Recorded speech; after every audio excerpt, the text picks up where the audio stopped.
오늘은 십계명 마지막 설교입니다. 오늘 문답은 제9문답과 10문답을 다루고 있습니다. 오늘 살필 이 인물이 십계명 전체를 범하는 끝판왕이기 때문에 아마도 오늘 말씀은 이 9계명과 10계명보다는 전체 10계명 전체를 요약하면서 말씀을 나누게 될 것 같습니다. 오늘 저는 다윗을 통해서 세 가지를 보려고 해요. 첫 번째는 먼저 11장을 통해서 다윗이 어떻게 십계명을 범하는 끝판왕이 되었는지 그것에 대해서 먼저 살필 것이고요. 두 번째는 나단과 다윗의 대화를 통해서 십계명을 범한 다윗이 어떻게 자신의 죄를 깨닫게 되는지 그 과정을 한번 살펴보도록 하겠습니다. 그리고 마지막으로 이제 깊은 죄책감 가운데 영적인 슬픔을 가지고 있었던 그 다윗이 어떻게 회복되어서 기쁨이 회복되고 참된 회개에 이르게 되는지 그 세 번째로 그 주제를 함께 다뤄보도록 하겠습니다. 오늘 우리가 보는 이것, 다윗이 범한 죄가 무엇이고 다윗이 어떻게 무슨 죄를 자신이 저질렀는지를 깨닫고 어떻게 회복을 경험하는지를 우리가 보는 과정 속에서 여러분 각자마다 자신의 위치를 보게 될 것입니다. 그리고 각자마다 그 말씀에서 자신을 보되 무엇보다 이 일을 통하여 오늘 말씀을 통하여 우리 모두 하나님과의 관계가 회복되었으면 좋겠습니다. 그것이 목적입니다. 하나님의 은혜가 우리 모두에게 넘치길 바랍니다. 먼저 11장에서 말하는 다윗의 실패를 한번 요약해 보도록 하겠습니다. 여러분은 말씀 들으면서 왜 다윗이 십계명, 이 말씀마다 어떤 십계명을 어겼는지를 한번 생각하면서 말씀을 한번 들어보시기를 바랍니다. 이 이야기는 사실 다윗이 왕이 되기 전으로 이제 전의 시간까지도 거슬러 올라가는 그런 이야기입니다. 다윗이 사울의 손에 쫓겨서 광야를 헤매고 있을 때, 광야 이곳저곳을 떠돌아다닐 때, 사실 그때에 다윗의 주변으로 용사들, 용맹한 사람들이 그렇게 모여들게 됩니다. 그들은 다윗을 사냥하듯 추적하는 그 사울의 손으로부터 다윗의 생명을 지켜주는 그런 어떤 목숨을 걸고 다윗을 사랑하는 그런 사람들이기도 했습니다. 성경에서는 그 용사의 목록을 말하기도 하는데요, 한 30에서 40명 정도 되는 그런 숫자의 사람이 특별히 그와 처음부터 정말 어려운 시절부터 그와 함께 했습니다. 그들은 우리가 상상할 수 없는 그런 신뢰의 관계였을 거예요. 그렇죠? 정말 생명을 걸고 서로를 지켜주고 보호하니까 그건 굉장한 우정의 친구였을 것이고 한편에는 전우였을 것입니다. 그리고 다윗이 이젠 왕이 되니까요, 정말 왕과 충실한 신하의 관계를 그들은 끈끈하게 갖고 있었을 것입니다.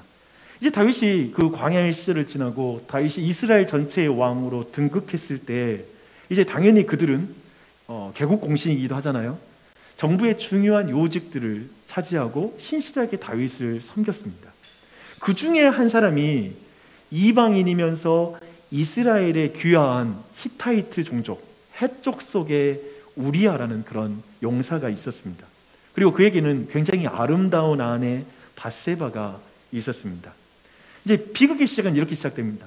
다윗 왕이 왕들이 출전하는 그 시기에 더 이상 자신은 출전하지 않고 우리아와 자신의 군대를 전쟁터에 보냅니다. 그리고 어느 날에 이 일이 벌어지는 것이죠. 다윗은 충성된 우리아의 아내 밧세바와 간통하고 결국 밧세바가 임신하는 일이 벌어지게 됩니다. 근데 다윗이 이 사실을 은폐하기 위한 작전에 돌입하게 됩니다. 그래서 전쟁터에 있던 우리아를 불러들입니다. 표면적으로는 전쟁 상황 보고를 하는 그런 절차를 거치게 되죠. 전쟁이 어떻게 지금 진행되고 있는지를 보고받는 그런 형식을 취합니다. 다윗은 아마도 그 보고를 받는 내내 자신이 하고 싶은 말을 생각하면서 상대 말을 들었을 거예요. 진짜 보고를 받는 게 아니죠. 내가 하고 싶은 말을 생각하면서 듣는 것이죠. 다윗은 보고가 끝나자마자 이렇게 말합니다. 우리아야, 피곤할 텐데 집에 가서 좀 네가 잘 씻고 쉬었으면 좋겠다. 오랜만에 너의 침대에서 너의 사랑하는 아내와 한 입을 덮고 그렇게 편하게 쉬어라 라고 이렇게 명령을 내립니다. 그런데 우리아가 다윗의 명령을 그렇게 듣지를 않습니다. 그는 이런 생각을 했습니다. 아니, 내가 모시고 있는 요압 장군도 지금 전장에 있고 내 부하들도 지금 최전선에서 땅바닥에서 잠을 자고 있는데 내가 어떻게 따뜻한 침대 위에서 아내와 한 이불을 덮고 잠잘 수 있단 말이냐 라고 생각하면서 정말 충성된 사람인 건 성경이 그렇게 기록하고 있어요. 왕궁을 지키는 그 성문에 거기에서 병사들과 함께 잠을 잤다고 말합니다. 끝까지 자신은 다윗을 충실하게 지키는 그런 충직한 병사로, 그의 신하로서 그 저녁을 보내게 됩니다. 결국에 다윗 왕은 우리아의 손에 이런 메시지를 담은 편지를 들려서 보냅니다. 요압에게 보내는 편지거든요. 우리아를 최전선에 앞세워라. 그리고 치열한 공방전이 벌어질 때 전체 군사들을 물려서 그가 죽게 해라 라는 이 명령을 내립니다. 정말 상상할 수 없죠. 그런데 전쟁터에서 이 명령이 제대로 작동하지 않습니다. 생각해 보십시오. 이렇게 충성된 장군이었다면, 우리아는 용사 중에 한 명이기 때문에 장군이라고 말할 수 있는데요, 이런 사람이면 부하들을 얼마나 챙겼겠습니까? 목숨을 걸고 부하를 지키는 사람이었을 거예요. 그래서 이 한 사람만 놓고 뒤로 빠지라는 명령을 들을 리가 없죠. 그런 의미에서 요압이 할 수 있는 게 한 가지밖에 없었습니다. 뭐냐면 가장 위험하게 치열하게 벌어진 전투 현장에 이 부대를 앞세우는 것입니다. 그 현장은 성문 막 아래예요. 그러니까 거긴 들어가면 안 될 자리에 들어가라고 명령을 내린 것이죠. 위에서 뭘 던지면 맞아 죽게 되잖아요. 그 자리에 넣어서 결국 우리아만 죽는 게 아닙니다. 우리와 함께 했던 많은 군사들도 그곳에서 죽었다라고 성경은 말하고 있습니다.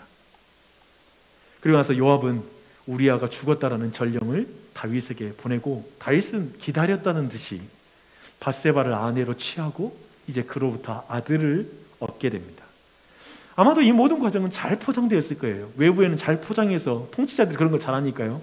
예를 들면 그 당시에는 미망인이 된 사람을 그대로 두는 것은 굉장한 어떤 경제적 궁핍함과 어려움이었기 때문에 미망인을 챙겨주는 건 미덕이었거든요. 그런 의미에서 다윗이 우리아의 아내를 아내로 받아들였어. 아마도 이런 여론전, 프로파간다라고 하죠, 이런 선전을 잘했을 거예요. 그래서 다윗이 아주 칭찬받게 그렇게 행동을 했을 것입니다. 우리가 아는 그 위대한 다윗은 어디에 있습니까? 그 신실한 왕이 십계명을 어기는 끝판왕이 되어버렸습니다. 어떻게 어겼나요? 이웃의 아내를 탐내지 말라, 이웃의 소유를 탐내지 말라는 제10계명을 어겼습니다. 근데 그 이웃이 보통 이웃이 아니에요. 오늘날 우리가 아파트에 살면서 이름도 모르는 그 이웃 개념이 아니잖아요. 이 이웃은 광야에서부터 자신과 함께 동고동락한, 모든 죽음의 땅까지도 같이 가서 함께 생존해 왔던 그런 관계잖아요. 그런 우리아예요. 이스라엘의 귀화에서 이스라엘 하나님 여호와를 부르는 사람이에요. 그러니까 한마디로 전도한 사람이에요. 근데 전도한 사람이 죄를 짓고 있어요. 그렇죠? 그런 모습을 지금 보여주고 있습니다. 그 햇사람의 아내 우리아를 향하여서 탐심을 갖습니다. 가지고 싶은 거예요. 성경은 이 탐심을 우상숭배라고 말하고 있습니다. 골로새서 3장 5절, 에베소서 5장 5절을 한번 봐보십시오. 탐심은 곧 우상숭배니라 라고 말하고 있죠. 재밌어요. 지금 10계명의 제10계명과 제1계명, 2계명과 연결시키고 있습니다. 자기 욕망이 신이 되면 그때부터 모든 말씀을 거침없이 어깁니다. 자기의 욕망이 신이 되면, 자기 욕심이 신이 되면 거침없습니다. 다윗은 밧세바를 바로 위력으로 취하죠. 그리고 그게 바로 간음입니다. 그것도 또한 도둑질입니다. 도둑질하지 말라를 또한 어겼습니다.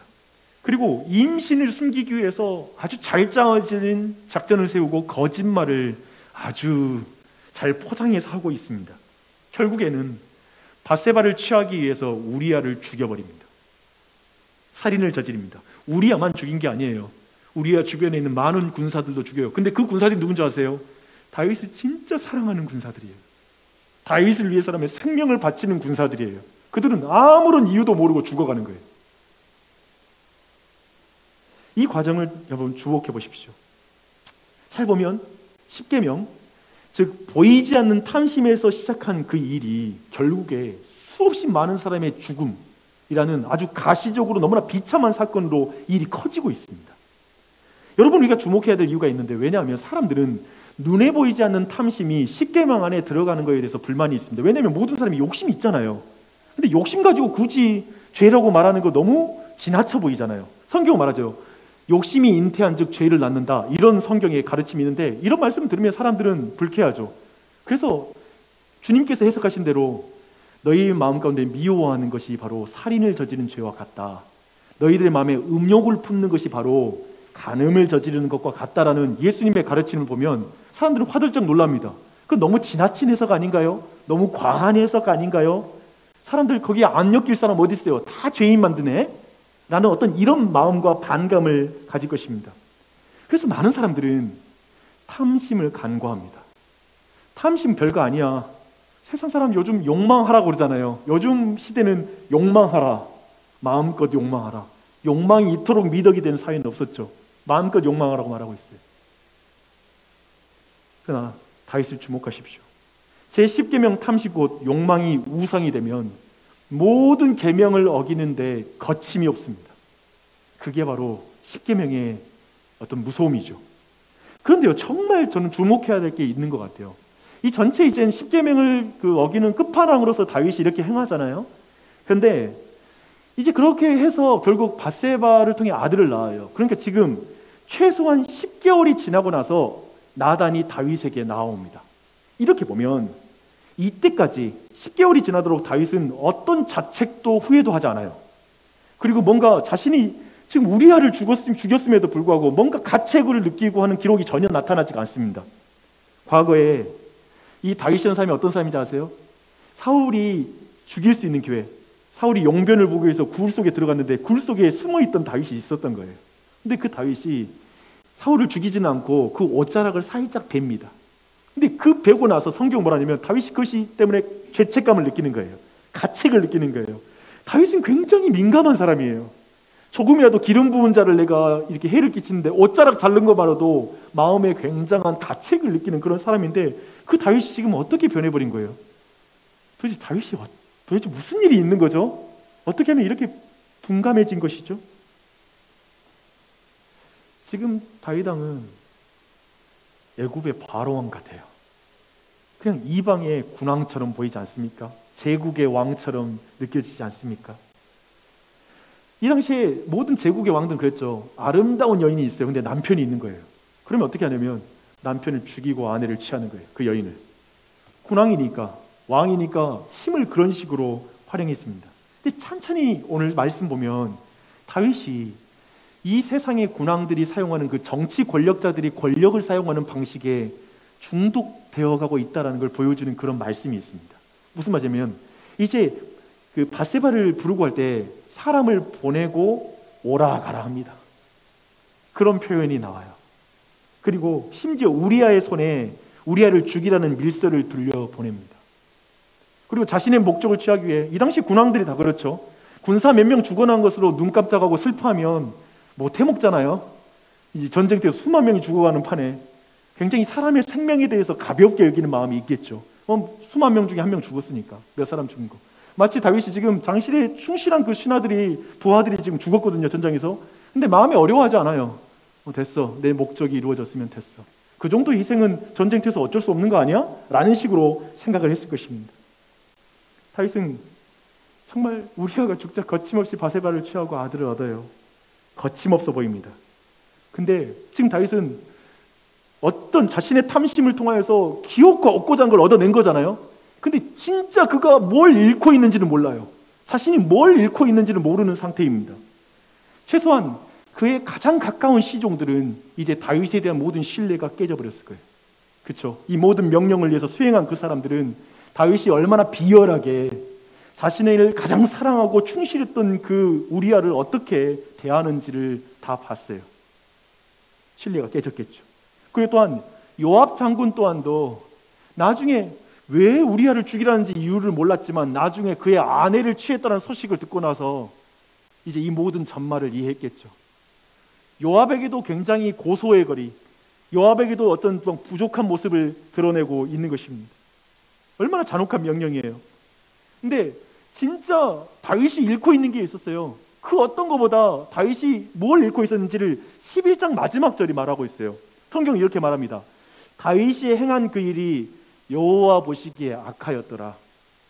다윗은 기어코 밧세바도 얻었고요, 아들도 얻었지만 자신이 하나님을 잃어버리고 있다는 걸 모르는 거예요. 하나님과의 관계를 잃어버리고 있고 하나님의 은혜를 지금 잃어버리고 있다는 사실은 보지 못하는 거예요. 그래서 11장의 결론은 뭐냐면 다윗이라는 왕, 그 위대한 왕이 뭘 했는지를 적나라하게 보여줍니다. 그가 보여준 건 뭐냐면 자신이 십계명을 철저히 깨뜨리면서도 그 깨뜨린 걸 스스로 알지 못하는 상태, 그게 바로 11장까지의 내용이에요. 그는 스스로 자신의 죄를 깨닫지 못하는 상태입니다. 그를 가만히 놔두면 어떻게 될지 여러분 예상되시죠? 충분히 예상할 수 있어요. 그런데 이때 하나님이 나단을 다윗에게 보내십니다. 이게 은혜입니다. 나단을 보내줘서 이제 이야기는 다르게 흘러갑니다. 가만히 놔두면 뻔한데, 어쩌면 저는 오늘 이 시간에 여러분이 이 자리에 나와서 이 말씀을 듣는 것이 또한 하나님이 우리에게 다가오는 시간이 아니겠습니까? 우리를 깨닫게 하시고 우리에게 주시고자 하는 말씀이 있는 것이죠. 이제부터 하나님은 어떻게 죄를 어떻게 그 죄를, 그리고 어떤 죄를 저질렀는지 깨닫게 하시는지 그 내용을 한번 봐보겠습니다. 나단은 매우 감정적인 사건 케이스 하나를 가지고 옵니다. 그걸로 이제 소송을 합니다. 양과 소가 심이 많은 부자라고 말하거든요. 그 심이 많은 부자가 손님이 왔는데 자신의 양을 쓰는 게 아니라 가난한 자의 하나뿐인 새끼 양을 잡아다가 손님 대접을 했다라는 그런 사건을 가지고 나옵니다. 이건 탐심과 관련된 잘 짜여진 소송이죠. 그러나 참 딱하다고 할 수 있는 사건이긴 해요. 이 모든 사건이. 그렇죠? 하지만 심각한 문제는 아니에요. 잘 생각해 보세요. 딱하긴 한데 심각한 거 아니잖아요. 부자가 남의 집 그 새끼 양 한 마리를 훔친 거예요. 빼앗은 거예요. 큰 죄는 아닌 것 같아요. 그렇죠? 근데 포인트는 뭐냐면 다윗이 이 이야기를 듣고 나서 경노를 하고 있다는 거예요. 지나치게 화를 내요. 보니까요. 뭐냐면 우선 가해자를 향하여 뭐라고 하냐면 이 양 한 마리 훔친 자에게 사형죄다. 이 사람은 반드시 죽어야 된다. 이건 사형은 아니거든요. 보상하거나 여러 가지가 있지만 사형을 할 정도는 아닌데 다윗이 그렇게 화를 냅니다. 가해자는 반드시 죽어야 된다. 더군다나 뭐 어떻게 맹세를 한 줄 아세요? 내가 여호와의 살아계심을 두고 맹세하노니, 하나님의 이름을 망령되게 부릅니다. 그렇죠? 죽어야 된다고 말하고 있어요. 대단히 의롭게 통치하는 것이라고 보여주고 있어요. 더하여 가난한 자를 위해서는 양 새끼를 4배나 갚아주겠다라고 아주 후한 모습을 보여주고 있습니다. 다윗은 마치 자신이 통치한 나라에서는 이런 불의한 일은 일어날 수 없어라고 말하면서 거의 내로남불을 치기죠. 굉장히 높은 수준으로 이렇게 말하고 있으면서 자기가 자비롭다라는 걸 사람들에게 과시하듯 이 판결을 내리고 있습니다. 근데 다윗은 지금 이 비유가 자신을 타겟으로 하고 있는 비유라는 걸 전혀 지금 눈치를 못 채고 있어요. 그렇죠? 근데 나단은 어쩌면 성경 여러 설교 중에 가장 직접적 적용 설교를 이제 바로 들어갑니다. 뭐라고 말하면 당신이 그 사람입니다. 바로 너가 그 사람이다. 당신이 가난한 자의 양 새끼 한 마리를 빼앗은 그 탐욕스러운 부자다 라고 아주 직접적으로 말씀합니다. 때로는 하나님이 우리에게 직접적으로 말씀하세요. 너야, 이 말씀 듣는 너가 그 사람이야 라고 말할 수 있어요. 근데 저는 이 말씀 보는데 전 2가지가 좀 눈에 띄게 주목이 되더라고요. 우선 나단이 왕에게 이렇게 직접적으로 말을 하잖아요. 왕에게 당신이 그 사람입니다 라고 이렇게 직접적으로 말을 할 것이면 왜 굳이 비유를 통해서 약간 돌아서서 말할까? 이게 약간은 돌려 말하는 말이기도 하잖아요. 저는 그 이유로 생각한 건 정말 하나님께서 다윗이 돌이키길 원하시는구나라는 하나님 아버지의 마음이 느껴집니다. 애초에 나단을 보내주신 것도 하나님의 은혜거든요. 더군다나 이렇게 비유를 통해서 돌려 말하듯 하면서 그에게 말씀하시는 것도 정말 다윗이 지금 굉장히 영적으로 깨닫지 못하는 상태니까 그 깨닫지 못하는 마음을 정확하게 하나님 말씀 들리게 하려고 이 비유를 주고 거기서 정말 자신이 어떤 위치에 있는지를 깨닫게 해주는 말씀을 지금 주고 있다는 것이죠.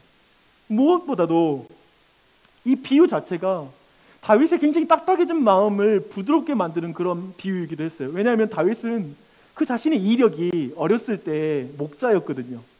양 새끼 한 마리를 사랑한다는 의미를 누구보다 잘 아는 사람이거든요. 그래서 그의 어렸을 때 왕이 되기 전에 정서, 마음으로 그 마음을 돌리는 비유인 거예요. 옛날을 생각하는 거잖아요. 그러면서 자기가 왕 되기 전에 사실은 자기 가족 형제들 중에서 다윗은 강한 자가 아니었어요. 형제들이 다 집안에서 큰 문제가 있을 때 모여 있을 때 얘는 너무 하찮은 존재라서 들판에서 양을 치고 있던 그런 작은 존재였습니다. 그런 의미에서 그 가난한 자의 양 한 마리에 대해서 누구보다 동정할 수 있고 느낄 수 있는 그 왕이라는 의미에서 아마 아까 말했던 지나친 흥분, 그 사람 죽어야 돼 라고 말하는 그 이유도 거기에서 찾을 수 있을 거예요. 여튼 지금 하나님은 다윗을 깨닫게 하기 위해서, 다윗이 정말 돌이키게 하기 위해서 이 모든 비유로 나단을 보내셔서 이 말씀을 하신다는 걸 느낄 수가 있습니다. 기억하세요. 하나님은 우리에게도 그렇게 하세요. 우리가 돌이키게 하기 위해서 말입니다. 그래서 나단이 다윗에게 하는 말은 사실 그의 죄를 콕콕 찌르는 말이잖아요. 어쩌면 바로 너다 라고 이렇게 칼로 마음을 쑥 이렇게 찌르는 말이죠. 근데 사실 그건 굉장히 사랑이 가득한 말이에요.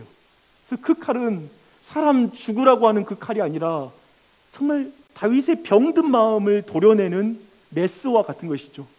의사의 손에 들린 칼과 같은 그런 칼이기도 하죠. 그래서 그 말은 이런 말씀입니다. 그 내용을 쭉 이제 나단의 말을 보면 이런 말씀이에요. 다윗, 내가 너를 이스라엘의 왕으로 삼아, 정말 볼품없고 아무것도 가진 것이 없는 너를 이스라엘의 왕으로 삼아 모든 걸 내게 줬는데 그거 잊은 거니? 부족한 것이 있었으면 더 주었을 거야. 내가 이만큼 줬을 때는 너에게 충분하다는 거야. 근데 왜 만족하지 못한 것이니? 왜 내가 내게 준 아내에게 만족하지 못하고 왜 우리아의 아내를 향해 탐심을 품고 그걸 기었고 빼앗았니? 왜 나를 업신여긴 것이니? 왜 내가 너에게 준 것을 업신여기고 불만족하고 불평하고 만족하지 못한 것이니? 이것과 함께 또 다른 말씀이 있어요. 너가 부족한 것이 있으면 나에게 구하면 되는데 왜 우리아를 죽여서 그걸 빼앗는 것이니? 필요하면 필요하다고 말을 하지 라고 주님은 사랑으로 말씀하십니다. 잘 보십시오. 지난주에 우리가 보았던 그 6계명, 7계명, 8계명 이 전체의 해석과 동일한 맥락을 가지고 있어요. 우리는 지난주에 봤죠. 하나님이 생명의 주인인 것을 업신여기는 게 살인이에요. 그리고 하나님이 몸의 주인인 것을 업신여기는 게 간음이에요. 그리고 하나님이 우리 모든 소유의 주인인 것을 부인하는 것이 도둑질입니다. 근데 지금 10계명은 약간 다른 관점으로 말하고 있어요. 우리에게 그 관점은 이런 것이죠. 탐심이란 하나님이 주신 것을 만족하지 못하는 게 탐심입니다. 두 번째, 더하여 하나님이 주실 것을 믿지 못하는 마음 상태가 탐심입니다. 이것으로 모든 계명을 정의할 수 있어요. 직접 그래서 하나님이 나에게 주신 것을 만족하지 못하고 하나님이 나에게 주실 것을 믿지 못하는 사람이 직접 남에게 빼앗는 것을 도둑질이라고 부르고요. 그리고 직접 다른 사람의 몸을 빼앗는 것을 간음이라고 말할 수 있고요. 자신이 직접 다른 사람의 생명을 빼앗는 것을 살인이라고 말하는 거예요. 하나님께서 하실 걸 믿지 못하고. 그래서 나단을 통해서 하나님이 지금 다윗을 향해서 외치는 이 외침은 속상한 아버지의 외침이에요. 속상한 남편의 외침이에요. 이런 외침이죠. 내가 준 게 뭐가 부족해서 그렇게 죄를 지어? 내가 준 게 뭐가 부족해? 내가 줄 수 있는데 왜 그랬어? 내가 줄 수 있는데 왜 기도하지 않아? 왜? 내가 있는데 왜? 지금 하나님은 다윗이 궁극적으로 하나님을 향해 죄를 범했다고 말하는 거예요. 사실 너 나에게 지금 죄를 범했어 라고 말하는 것이죠. 그래서 성경은 말합니다. 다윗의 죄만이 아니라 우리 모두의 죄는 사실상 하나님께 죄를 짓는 것입니다. 왜냐하면 하나님이 주신 것에 만족하지 못하고 하나님이 주실 것을 믿지 못하고 행하는 모든 것이 파생되니까 그렇습니다. 이렇게 되면 두 번째 질문, 아까 말한 두 번째 질문을 정리할 수 있습니다. 이렇게 정리할 수 있어요. 하나님은 어떻게 10계명을 범한 그 다윗을 깨닫게 하십니까? 나단을 보내서 깨닫게 해주십니다. 다윗에게 나단이라는 친구가 없었다면 100년이 지나도 자신의 죄를 깨닫지 못했을 거예요. 그런 의미에서 우리 모두 주 안에서 사랑하는 여러분, 우리에게 나단은 누굽니까? 여러분 각자에게 나단은 누구예요? 여러분의 죄가 있으면 용기 있게 말해주는 사람, 그냥 말해주는 게 아니라 사랑으로, 나 죽어라고, 야, 너 생각고 하는 말인데 아시죠? 대부분 내가 생각고 말하는 건 사랑 없이 하는 말이라는 거, 참지 못해서 하는 말이라는 거. 근데 많은 경우에 그런 게 아니라 진짜 사랑하는 마음으로 그 사람에게 말하는 거. 나단처럼 말해주는 그 나단은 누굽니까? 한번 생각해 보세요. 어쩌면 저는 이 주일의 이 말씀, 이건 정말 하나님께서 우리에게 말씀을 들려주는 방법이거든요. 저는 이 시간이 제 자신도 그렇게 나단과 같은 마음을 품고 말씀을 전했으면 좋겠어요. 그리고 여러분 또한도 이 시간이 하나님이 나에게 주시는 말씀으로 듣는 그 은혜 가운데 역사가 나타나길 바랍니다. 그래서 다윗처럼 변화가 나타나는 것이죠. 그런 나단은 우리에 있고요. 또 한 가지 중요한 건 뭐냐면 우리 자신, 나는 누구에게 나단과 같이 서 있습니까? 내 자녀에게, 남편에게, 또 누군가에게 여러분은 나단과 같은 위치의 사역을 감당해야 되겠죠. 하지만 아까 말씀드린 것처럼 중요한 건 뭐냐면 지금 나단은 다윗의 회복을 바라면서 이 말씀을 전하는 거예요. 그 사랑의 마음으로 회복시키고 회개시키기 위하여서 이 말씀을 하는 거예요. 항상 우리의 말씀의 사역, 나단과 같은 사역도 거기에 기반해요. 그 사람이 돌이키게 하기 위해서 말하는 것이죠. 그렇게 일을 감당할 때 하나님께서는 분명히 우리의 죄를 깨닫게 하고 돌이키게 하실 줄 믿습니다. 이제 세 번째 질문으로 갈 차례가 되었습니다. 근데 뭐냐면 지금 다윗은 하나님께 죄를 범했다라는 걸 깨닫게 되는데요, 이게 사실 죄의 본질과 관련이 있습니다. 그리고 여기에 은혜의 본질이 연결됐어요. 이게 하나님께 죄를 범했다는 표현, 하나님께 죄를 범했음을 알아야 하나님의 은혜로만 회복된다는 사실을 깨달을 수가 있습니다. 이거 꼭 기억하세요. 굉장히 중요해요. 하나님께 내가 죄를 범한 사실을 알을 때 진짜 회개가 가능합니다. 저는 이번 십계명 설교를 시작할 때부터 십계명을 사랑하는 부부관계로 설명하려고 굉장히 노력했습니다. 그렇게 처음에 나눴었고요. 친밀한 사랑의 관계에서 계명 하나하나를 봐야 된다. 그냥 그 계명 자체 하나하나 조목을 주목해서는 안 된다라는 걸 말씀드렸습니다. 제가 그걸 주목한 이유가 있습니다. 한번 들어보십시오. 교회의 많은 사람들은 기독교 신앙과 말씀을 무거운 규칙으로 느끼는 것 같습니다. 여러분 어떠신가요? 십계명에 대한 설교를 듣고 나서 여전히 우리는 그러니까 내가 어떻게 행해야 되는 것이죠? 대부분 내가 행해야 될 목록으로 생각합니다. 조항들로 생각합니다. 그래서 내가 뭐를 더 해야 될까? 내가 뭐가 부족할까? 막 이런 생각을 가지고 계속 십계명을 그리고 말씀을 생각하는 것입니다. 그래서 교회에 올 때 많은 경우에 신앙인들이 교회에 올 때 이번 주에 나는 몇 번째 계명을 어겼는지 생각했다가 이따 회개 시간에 회개해야 되겠다. 내가 이번 주에 뭘 잘못했지? 사실 생각나는 거 별로 없습니다. 대부분은 특별하게 그렇게 죄를 지은 것이 보이지는 않거든요. 10중 8구 대부분 교회 안에 그리고 시간에 관계는 사라지고 딱딱한 윤리 조항이 남는 종교 생활을 많이 합니다. 종교 생활. 이번 주에 크게 잘못한 것이 없다라고 느껴지면, 자기 검열이 끝나면 그냥 교회 와서 냉랭합니다. 은혜를 구할 이유도 없고 십자가도 그렇게 굳이 필요가 없는 것 같고 그렇게 그냥 냉랭하게 예배드리고 돌아가는 것이죠. 또 이 주에 크게 뭔가 내가 생각할 때 잘못한 게 딱 걸리면 죄책감에 시달리다가 무거운 마음으로 예배당을 나서게 됩니다. 사실상 오늘날의 많은 그리스도인들의 대부분의 감정, 그런 신앙 감정은 뭐냐면 죄책감과 후회입니다. 자기에 대한 낙심이고요, 자기에 대한 비난하는 마음을 많은 진지한 그리스도인들이 갖고 있습니다. 하나님과의 사랑의 관계는 없고 그냥 내가 뭘 지켰나 못 지켰나가 주요 관심사가 되는 것이죠. 그래서 맨날 신앙, 내가 늘 말하잖아요. 저도 그런 의도는 아닌데 신방 가서 물어보면 요즘 하나님과의 관계는 어떤가요? 물어보면 요즘 큐티를 못하고 있고요, 못하고 있다라는 걸 막 고해성사가 시작됩니다. 근데 대부분의 내용은 뭐냐면 그럼 뭘 못했다라는 조항들입니다. 또 그런 거에 대한 어떤 빚진 마음들이 신앙 감정을 가득 채우고 있습니다. 그것은 지금 다윗이 가지고 있는 신앙 감정과 돈 다른 것입니다. 그걸 말하고 싶은 것입니다. 뭔가 우리가 거짓된, 잘못된 죄책감에 많이 사로잡히고 있다는 것입니다. 거짓된 죄책감을 가진 사람이 교회 안에 많고 의외로 참된 죄책감을 가진 사람들이 적습니다. 근심하지 않을 것 가지고 근심하고 진짜 근심할 것으로 근심하는 사람이 적다라는 것입니다. 구원에 이르게 하고 생명에 이르게 하는 근심을 하는 사람은 적고 괜히 인생 근심은 많죠. 그 말은 교회 안에 많은 사람들이 후회는 많이 하는데 성경이 말하고 있는 참된 회개는 많이 나타나지 않는 신앙생활을 하고 있다는 말이기도 합니다. 죄책감으로 억눌린 사람들이 많은데 회개로 기쁨을 회복한 사람들은 많지 않다는 말입니다. 이상하게 교회에 와도 그렇게 기쁘지가 않습니다.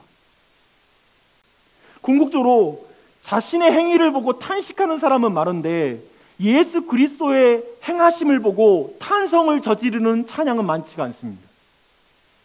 왜 그럴까? 정리하십시오.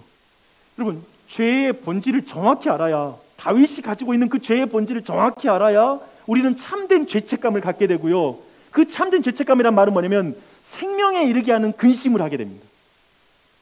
그리고 참으로 우리 안에 그 열매 맺는 신앙으로 이어지게 되는 것이죠. 이게 바로 지금 다윗을 통해서 우리가 봐야 될 중요한 지점입니다. 이런 모든 것을 바르게 이해하고 분별력 가지려면 12장 13절에서 다윗이 한 말이 아주 중요합니다. 저는 이 부분이 이 해석이 중요한 키라고 생각해요. 다윗은 나단에게 이렇게 말합니다. 이 한마디를 해요. 다윗이 나단에게 이르되 내가 여호와께 죄를 범하였나이다. 간단한 말이죠. 내가 여호와께 죄를 범하였나이다. 이 말했는데 더욱 놀라운 게 뭐냐면 나단의 반응이에요. 나단이 다윗이 한 말을 듣고 나서 이렇게 선포합니다. 여호와께서도 당신의 죄를 사하셨나니 당신이 죽지 아니하려니와 이 일로 말미암아 여호와의 원수가 크게 비방할 자리를 얻게 하였으니 당신이 낳은 아이가 반드시 죽으리이다. 지금 이 단순한 말에, 나단의 말에 여러분이 지금 몇 가지 질문과 그리고 궁금한 게 생겨날 것입니다. 제가 한번 말씀드릴게요. 여기서 첫 번째는 굉장히 복잡한 실타래처럼 느껴지는 부분이에요. 먼저 다윗이 내가 여호와께 죄를 범했다라는 그 말이 약간 이상합니다. 불만이 있어요. 시편 51편에 보니까 나단과 만나고 나서 다윗이 회개하는 기도가 시편 51편에 기록되는데 꼭 오늘 집에 돌아가서 보세요. 근데 다윗의 기도예요. 거기서 다윗이 더욱 자극적인 표현을 합니다. 내가 주께만 범죄하여 주의 목전에서 악을 행하였나이다. 우리는 내가 주께만이라는 이 표현에 화가 납니다. 왜냐하면 피해자에게 사과하는 것은 건너뛰고 지금 하나님께 죄를 범했다라고 말하면서 왠지 손쉬운 종교적인 수사를 하고 있다.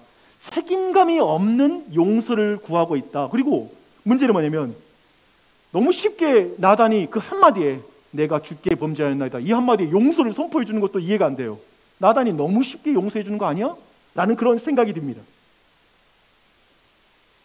다윗은 사실 여호와께 죄를 범한 게 아니라 저 우리와 함께 죽은 병사에게 사과해야 되는 거 아니냐, 그리고 지금 밧세바에게 사과하는 게 선행적으로 필요한 거 아니냐라는 그런 생각이 들기 때문에 다윗이 주께만 범죄하였다라고 말하는 이 죄책감, 이 죄의 본질을 이해를 우리가 못하는 거예요.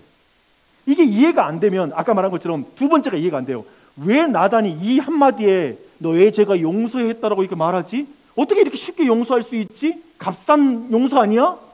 이러니까 기독교인들이 행함이 부족하지, 이렇게 쉽게 용서해 주니까 엉망으로 사는 것이지 라는 이런 생각이 드는 게 이 나단의 용서에서 우리가 그걸 볼 수가 있습니다.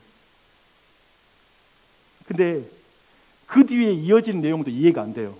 그리고 이 뒤에 다윗의 인생 가운데 여러분 볼 때 이해 안 되는 게 나와요. 지금 나단이 용서했잖아요. 하나님이 용서하셨잖아요. 근데 뭐라고 뒤에 기록되냐면 너 평생 사람들에게 비방거리가 될 거야. 그리고 두 번째, 너로 바세바를 통해서 태어난 아들이 죽을 거야. 왜 이게 우리가 이해가 안 되냐면 우리가 생각하는 용서는 그거예요. 하나님이 한번 용서했으면 그 뒤끝 없애야지. 아니 제가 잘못해가지고 매는 다 맞아. 용서해 줄게 해놓고 매는 다 때려요. 그럼 무슨 생각이 드냐면 나의 죄에 대한 대가는 내가 이미 다 받은 거잖아 이거. 근데 뭐 이게 용서야? 나중에 무슨 일이 벌어져요? 자기 아들들 사이에서 동족 산잔이 일어나요. 혈족 가운데 다 죽여요. 비참한 일이에요. 자기 자식 딸을 겁탈합니다. 자기 아들 중 하나가 쿠데타를 일으켜서 자기를 죽이려고 하고 자신의 아내를 겁탈합니다. 백주대낮에. 여러분 상상이 돼요? 우리 자녀가 다윗과 같이 되게 해주십시오. 기도가 나와요? 다윗의 생에 우리가 너무 다윗아 하니까 우리가 보지 못하고 놓치는 건 뭐냐면 이제 이 사건 이후부터 다윗의 인생에 그렇게 좋은 일이 거의 안 일어납니다. 근데 그렇게 보면 우리 안에 질문은 뭐냐면 도대체 용서 맞아요 이게? 우리는 용서하는 거 다 용서비를 빈 이유가 뭐죠? 그 나쁜 일이 안 생기게 하기 위해서 용서 빨리 빌잖아요. 좀 나쁜 일 안 생기게 빨리 지금 말씀드려가지고 좀 그 일, 내 잘못한 거에 대해서 그 사건이 안 일어나길 바라는 마음이잖아요. 지금 이런 모든 개념이 다 깨지는 거예요. 다윗의 생에. 그걸 한번 보자는 거예요. 거기에서 죄의 본질이 뭐고 용서가 뭔지를 우리가 보는 것이죠. 다윗이 내게 죽게만 범죄했다는 그 의미를 먼저 보겠습니다. 실타래가 엉키면 어디서부터 풀어야 되냐면 실의 끝을 먼저 찾아야 됩니다. 거기서부터 이제 풀어가야 되죠. 끊지 않는 이상 그렇게 풀어나가야 돼요. 근데 첫게 뭐냐면 내가 죽게만 범죄했다는 그거예요. 이것만 풀리면 나머지 것은 자연스럽게 풀리게 됩니다. 우선 모두가 기억할 것은 지금 다윗이 자신이 범한 죄에 대해서 전혀 느끼지 못하는 상태였다라는 이 전제를 염두에 두셔야 됩니다. 그렇죠? 지금 전혀 못 느끼고 지금 10개월 지난 거예요. 그 상태에 있는 거예요. 그렇다면 내가 죽게만 범죄했다라는 이 말씀은 사실상 전혀 다른 주장을 합니다. 아까 우리는 내가 죽게만 죄를 범했다는 말은 사람들에 대한 죄와 그 책임을 약화시키는 말 아니냐라고 우리는 비난했는데 지금 성경은 다른 주장을 해요. 다윗이 죽게 범죄했다는 사실을 깨달음으로 자신이 다른 사람들에게 죄를 범한 그 죄를 진짜 깨닫게 되는 거예요. 다윗은 이제 진짜 자신이 어떤 죄를 지었고 어떤 무서운 죄를 저질렀는지를 깨닫게 됩니다. 성경은 지금 반대로 하나님께 죄를 범했다고 생각하지 않을 때 사람들은 참으로 자신의 죄를 깨닫지 못한다라는 걸 강조하는 거예요. 내가 하나님께 죄를 범했다라는 말을 말하지 않는 이상 우린 진짜 자신의 죄에 대한 죄책감을 가질 수 없다라는 거예요. 왜냐하면 남들과 비교하든지 끊임없이 남들과 비교하든지 내 만족이든지 이런 식의 죄책감이기 때문에 이건 진짜가 아니라는 것이죠. 각자가 자신의 기준을 가질 때 사람들은 도리어 자신의 죄를 깨닫지 못하는 것입니다. 내가 왕이 되고 내가 기준이 될 때, 내가 내 자신 앞에 부끄러워 죽겠어. 내가 기준인 거죠. 내가 수치스러워 못 살겠어. 너 때문에 내가 사람들 앞에 부끄러워. 다 자기 기준이죠. 조금은 거친 예를 들겠습니다. 여기에 맞바람을 피워서 이혼 소송이 걸린 부부가 이제 변호사를 찾아왔습니다. 법정에 왔습니다. 한쪽이 말합니다. 당신이 어떻게 일평생 내가 아이들을 위해서 희생하며 살아온 나를 두고 바람 피울 수 있어? 당신이 모든 문제의 원인 제공자야 라고 이렇게 말하자 다른 한 사람이 이렇게 말합니다. 당신은 나랑 같이 살면서 한 번이라도 따뜻한 말 한마디 해준 적 있어? 당신의 품을 조금이라도 나한테 내줬으면 내가 애초에 바람을 피웠을까? 그렇게 본다면 애초에 당신이 원인 제공자야. 그리고 말이 나와서 하는 말인데 내가 바람 피운다고 당신까지 바람을 피워? 맞바람? 말이 돼? 우리는 부부 사이의 갈등에서 상대가 자신이 잘못한 것에 죄책감을 느끼면서 우리에게 그 부분을 사과하기를 원합니다. 최소한 자신의 잘못을 인정하기를 바라는 것이죠. 근데 그런 경우는 거의 정상적인 부부 사이에서 자주 일어나는 것은 아닙니다. 남들이 볼 때 굉장히 경악할 만한 실수잖아요. 두 사람 모두 맞바람 피웠어요. 지금 외도했어요. 그러면 우리는 당연히 사과를 해야지 라는 생각이 드는데 실제 소송 안에서 관계 안에 들어가면 이런 관계일수록 더 사과를 할 수가 없습니다. 왜 그런가요? 사람마다 자신이 기준이기 때문에 그렇습니다.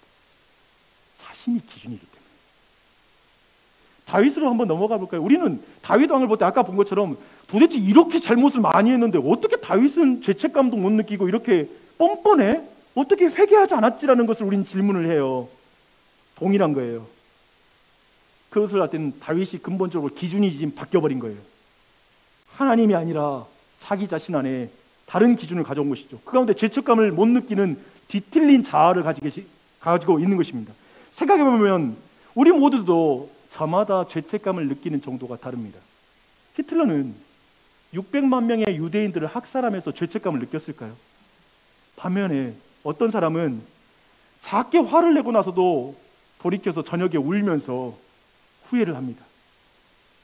죄책감을 느껴요. 죄책감을 느껴야 할 사람들은 죄책감을 못 느끼고요, 죄책감을 느낄 필요가 없는 사람들이 죄책감을 많이 느끼는 것 같습니다.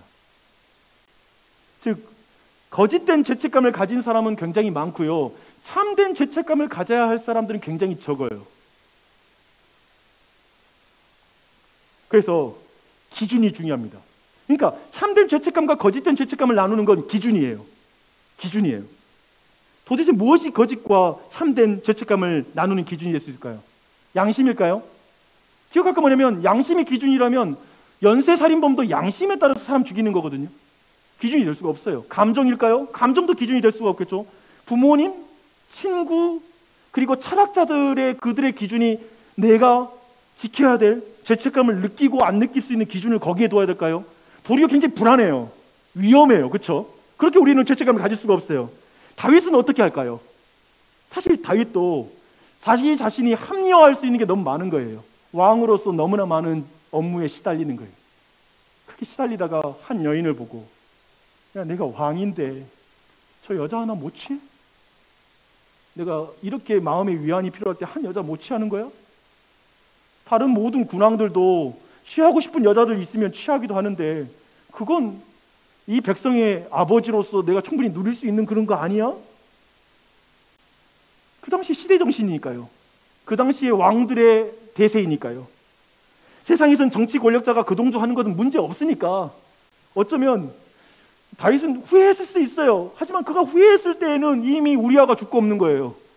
사과할 대상도 없어요. 미안해야 될 대상도 없어요. 그러면 어떻게 그가 죄책감을 가져요? 그래, 그의 남겨진 아내를 내가 더 잘 돌봐서 그래, 이 모든 걸 때우자 라는 마음을 가졌을 수 있겠죠. 그런 식으로 보내는 거죠. 그런 다윗에게 지금 나단이 말하는 게 그건 거예요. 나단이 지금 말하는 건 뭐냐면, 하나님이 나단을 통해 하신 말씀은, 내가 준 것이 뭐가 부족해? 내가 줄 수 있는데 왜 그래? 왜? 이 말씀 뭐냐면, 너 지금 나한테 죄 범한 거야.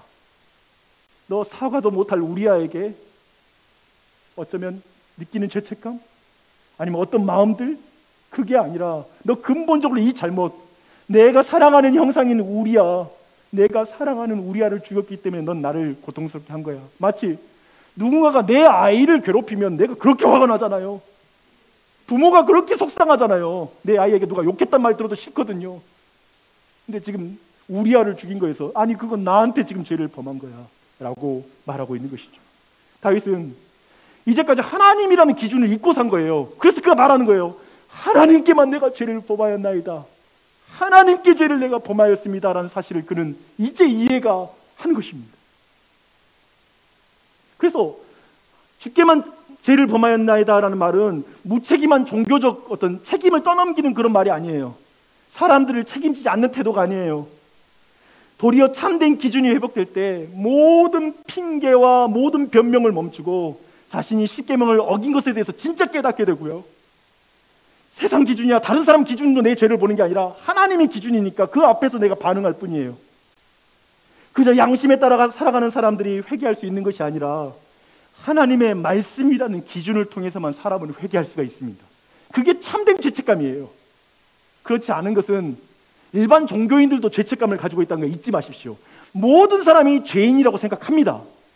근데 성경이 말하는 회개에 이르려면 참된 죄책감을 가져야 되는데, 지금 다윗은 하나님께만 죄를 범하였다고 말함으로 참된 회개의 모습을 보여주고 있다는 거예요. 이걸 주목하셔야 돼요. 기준이 상대가 한 만큼이라면 부부관계는 어떻게 될까요? 감사함이라는 것은 없고 거래가 될 거예요. 당신 나한테 한 만큼 나도 해. 사람은 자기 중심적이기 때문에 상대는 원수가 되고 나는 항상 의인입니다. 그렇지 않아요? 내가 더 많이 했지 상대가 많이 했다는 생각 절대 안 듭니다. 그것은 참 비참한 관계가 돼요. 그래서 부부 사이에도 끝장날 때까지 하는 말은 결국 이거예요. 나도 물론 잘못한 게 있지, 알아. 근데 뭐 느끼는 것 같이 전혀 안 느껴져, 그렇죠? 굉장히 날카로워. 나도 알아, 나도 죄인이야. 근데 너는 죄인 아니야. 그렇다면 당신은 내가 잘못한 거 없어. 당신이 마땅히 돼야 될 아내와 남편이 되지 않았어, 안 했기 때문에 나도 마땅히 돼야 될 그 삶을 살아야 될 이유가 없어 라고 이렇게 말합니다. 사실상 이런 관계가 모든 사회 관계 안에 확대되는 것이 이 세상입니다. 그렇지 않아요? 모두 죄를 지었다고 말하죠. 하지만 거짓 죄책감이에요. 진짜 잘못됐다는 걸 표현하는 게 아니에요. 또 그렇게 말하면서 너도 사과해 하고 말하니까. 그런데 하나님이 기준이 될 때 부부관계는 어떻게 변할까요? 참된 죄책감을 가질 때 부부관계는 어떻게 변할까요? 제가 오늘은 부부관계를 통해서 설명하는 게 가장 잘 이해될 것 같아서 제가 죄송하지만 저희 부부관계를 잠깐 말씀드려야 될 것 같습니다. 저희 부부는 여러 번 위기가 있었습니다. 아내와 치열하게 다투고 갈등했습니다. 저는 솔직히 신혼으로 돌아가고 싶지 않습니다. 저에게 신혼부터 해서 한 5년의 시간은 지옥이었습니다. 저는 사실은 이혼한 사람들이 이해가 돼요. 나는 그 지점까지 이래서 이혼을 하는구나라는 것은 이해가 되더라고요. 내가 예수님 믿고 신대원 다니고 막 이렇게 목회자가 되려고 하니까 이혼 안 하는 거지. 만약 이런 거 다 집어 던지고 나면 내가 안 했을까? 할 놈이다 라는 생각도 들고 그건 굉장한 고통이었어요. 부부관계라는 건 만만치 않았어요. 너무 고통스러워서 저는 누군가가 부부 사이에 어려운 이야기하면 그냥 눈물이 나요. 솔직히 말하면 대부분 나는 그 공감하고 어렵잖아는 게 이해가 됩니다.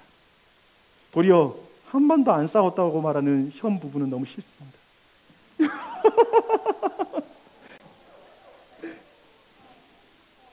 물론 그분들 그렇지 않습니다. 그분들을 그대로 존중하고 해야 되는데 저의 뒤틀린 마음이 그런 감성을 만드는 제 아내가 저 때문에 굉장히 고생을 많이 했습니다. 그렇게 고통스러운 관계 때를 내가 돌아보면 항상 뭐냐면 저희 속으로 아내를 끊임없이 고발한 것 같습니다. 내가 이기적인 건 알아. 하지만 당신도 좀 나를 용서하고 좀 품어주고 해야 되는 거 아니야? 뭐 그랬어요. 아내한테 제가 용서를 구해요. 근데 용서하고 나서 아내가 바로 얼굴색을 안 바꾸면 그렇게 화가 나는 거예요. 이게 진짜 사과인지 내가 잘못한 것인지를 모르는 거죠. 그렇죠? 지금 내가 사과했으니까 사과해 받아줘야지. 뭐 이것도 완전히 내중심적인 거니까. 그렇게 아내를 대하고 있더라고요. 근데 내가 그 관계에 어쩌면 대화가 더 이상 안 될 때가 있었어요. 아내랑 완전히 우리 둘이는 풀 수 없을 때가 있더라고요. 더 이상. 근데 그 순간에 항상 하나님은 주변에 나단과 같은 사람들을 보내주셨어요. 그리고 항상 그 관계를 뚫게 해준 건 하나님의 은혜였던 것 같아요. 그 은혜는 뭐냐면 하나님의 기준이 되는 거예요. 내가 하나님께 죄를 범했구나. 부부 사이에는요, 상대가 기준이 되면 이건 나 잘못했다고 인정하는 걸 못하겠더라고요. 근데 내가 하나님께 잘못했구나 라고 하니까 갑자기 어느 순간 그렇게 극단적으로 힘들었는데 혼자 기도하다가 하나님 은혜를 주셨을 때 아내가 진짜 힘들었겠다. 진짜 나 때문에 힘들었겠다라는 생각이 드는 거예요. 내 그 모습 때문에 아내가 얼마나 고통스러웠을까? 라는 것이 내 마음에 이해가 되면서 아내한테 내가 당신한테 잘못했어라는 말을 내 입에서 나오는 거예요. 방금 전까지 그렇게 싫었는데 내가 어떤 논리로 말해가지고 내가 항복을 받아낼까? 어떻게 내가 그 사람의 결점을 드러내가지고 내가 말로 이겨볼까 했는데 그런 생각을 내려놓은 거예요. 그러면서 하나님께만 내가 죄를 범했다. 그리고 하나님의 말씀 앞에 내가 잘못됐다는 사실을 겸손하게 인정할 때 도리어 사람들에게 참되게 사과할 수 있고 그리고 다른 사람들에게 책임 있는 자신의 위치를 감당하게 되는 걸 배웠어요. 그 사람과 상관없이 내가 아버지로서 남편으로서 할 일을 해야 된다. 하나님 앞에 내가 있으니까 라는 이 기준이 생기는 거죠. 기준이 바뀐 거죠. 배우자도 아니고 내가 우리 부모님도 불행하게 살았는데 나는 우리 가정 제대로 세울 거야. 내 자신이 기준이 아니라 내가 한번 우리 가정을 제대로 세워볼 거야라는 것도 기준이 아니라 진짜 하나님이 기준이 되는 거예요.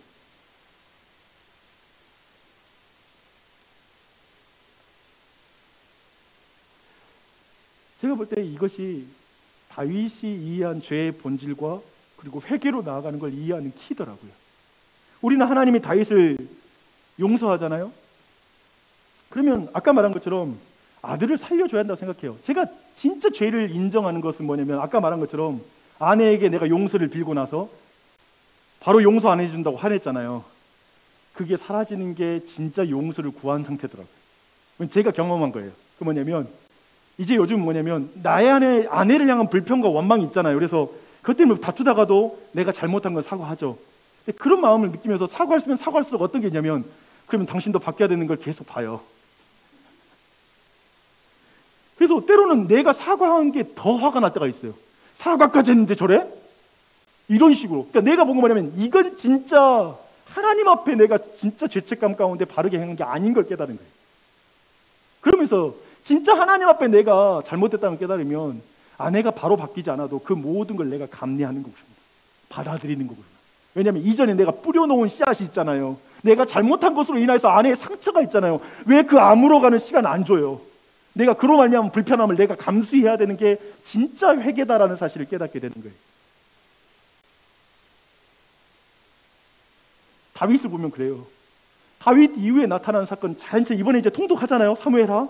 그때 꼭 보십시오. 놓치지 말고 봐야 할 거 뭐냐면 다윗이 이 이후부터 아들 죽고 막 아들 죽기 전에 막 금식기도 하다가 아들 죽고 나니까 막 씻고 그래요. 그 이해 안 되는 거 계속 반복돼요. 이후에 막 자식들 사이에 아까 말한 대로 쿠데타 일어나고 간통 사건 일어나고 자식들이 죽이고 자식이 자기를 죽이려고 달려들고 모든 사건 속에 다윗이 원망을 안 해요. 그 모든 상황 그대로 받아들여요. 제가 그걸 보면서 그걸 봐요. 아, 진짜 하나님 앞에 죄를 범했다고 생각하면 그 뒤에 자신 앞에 있는 그 삶의 고난과 어려움 속에 불평을 안 하는구나. 그냥 자기가 잘못했으니까 죽을 죄인이니까 그 사실을 받아들이면서 그저 하나님만을 붙잡는 것으로 가는 거예요. 굉장히 어려운 이야기네요. 다윗의 기도를 한번 들어보십시오. 예 주님, 나는 당신의 법을 어겼습니다. 십계명을 어겼습니다. 말씀을 지키지 않아 죄를 지었지만 저는 주로 당신에게 죄를 지었습니다. 난 저 우리아에게 죄를 범했습니다. 바세바에게 죄를 범했습니다. 근데 나는 진짜 당신에게 죄를 범한 것입니다. 나는 당신의 규칙을 어기고 짓밟았고 업신여겼지만 저는 주로 하나님 아버지의 마음을 짓밟았습니다. 죄송합니다. 하나님께 미안한 거예요. 하나님께 죄송한 거예요. 나는 사랑의 하나님, 자비로운 하나님께 내가 죄를 범했습니다 라고 이렇게 말합니다. 그러면서 근본적으로 다윗은 이렇게 말하는 것입니다. 육체적인 간음 밑에는 영적인 간음이 있습니다. 제가 권력에 취했습니다.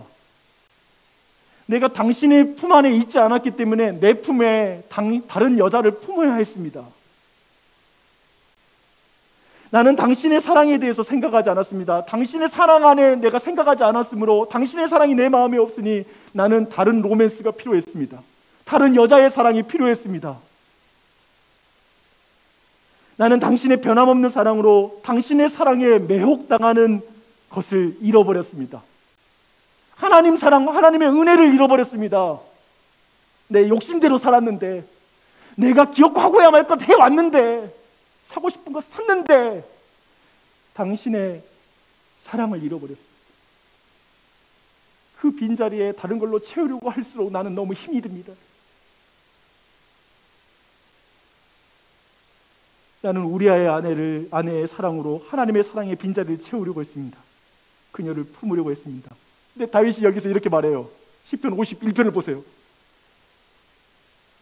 그런데 이제 당신의 품으로 돌아가고 싶습니다. 당신께만 죄를 범했습니다. 난 당신의 사랑이 필요합니다. 그래서 나단이, 그리고 하나님도 그 한마디를 아는 거예요. 그래, 여호와께서도 너의 죄를 용서하신다. 진정한 죄의 본질과 은혜의 본질이 그 짧은 사건 안에 다 드러나고 있는 것이죠. 시편 51편 이렇습니다. 하나님이여, 주의 인자를 따라 내게 은혜를 베푸시며 주의 많은 긍휼을 따라 내 죄악을 지워주소서. 나의 죄악을 맑게 씻으시며 나의 죄를 깨끗이 제하소서. 물은 나는 내 죄가를 아오니 내 죄가 항상 내 앞에 있나이다. 내가 주께만 범죄하여 주의 목전에 악을 행하였사오나 사오니 주께서 말씀하실 때에 의로우시다 하고 주께서 심판하실 때 순전하시다 하리이다. 다윗의 마음을 가득 채우는 것은 죄책감만이 아니에요. 다윗의 마음을 가득 채우고 있는 건 하나님의 사랑을 의지하는 마음이에요. 하나님의 사랑만 붙잡는 마음이에요. 내가 주께만 범죄했다고 말할 수 있는 사람은 내가 주께만 은혜를 구합니다. 주님만 용서하실 수 있습니다라는 의미예요. 자기를 진짜 하나님 앞에 세울 수 있는 사람은 진짜 구원받을 때에도 하나님 앞에만 서요. 다른 돈을 의지하고 다른 어떤 것도 의지하지 않아요. 내가 하나님의 사랑을 배신했다고 말할 수 있는 사람은 하나님의 사랑만 의지하게 돼요. 결국 그 죄책감으로 슬펐던 다윗의 마음은 순식간에 바뀌어서 시편 52편을 보면 뒤에서 노래해요. 찬양해요. 우린 정신병자처럼 보여요. 방금 슬퍼했다고 왜 이렇게 기뻐해? 아니요. 그 두 가지는 같이 있어요. 순식간에 하나님은 긍휼이 많으시니까, 노하기를 더디하시니까, 내 아버지는 날 포기하지 않으시니까 그분을 믿는 거예요. 그 사랑이 여러분과 나를 변화시킵니다. 다윗을 변화시켜요. 그 사랑만이 사람을 변화시켜요. 놀랍게 우리 구주 예수님은, 다윗은 너의 아들은 죽을 거야, 너의 수치이고 너를 비방거린 그는 죽을 거야 했는데, 우리 하나님께서는 그의 독생하신 예수 그리스도, 유일하신 예수 그리스도, 그분의 아드님을 십자가에 달아 죽이시면서 우리를 사랑하세요. 다르지요? 그분이 여러분을 사랑하니 십계명을 지키지 못하는 두려움에 벌벌 떨면서 살지 마십시오. 그게 아니라 다윗이 다윗 되는 것은 죄를 범하지 않고 십계명을 깨지 않아서 다윗이 된 것이 아니라 그런 다윗을 붙드시는 하나님의 사랑을 알고 있고, 그 사랑을 믿고 있고, 그 사랑을 붙들고 있고, 그 사랑에 붙잡혀 있고, 하나님의 사랑에 붙들린 그 인생이기에 다윗이 다윗이구나, 사울의 길을 가지 않고 다윗이구나 라는 사실을 깨닫습니다. 그 사랑 안에 거하는 여러분 모두가 되기를 축원합니다.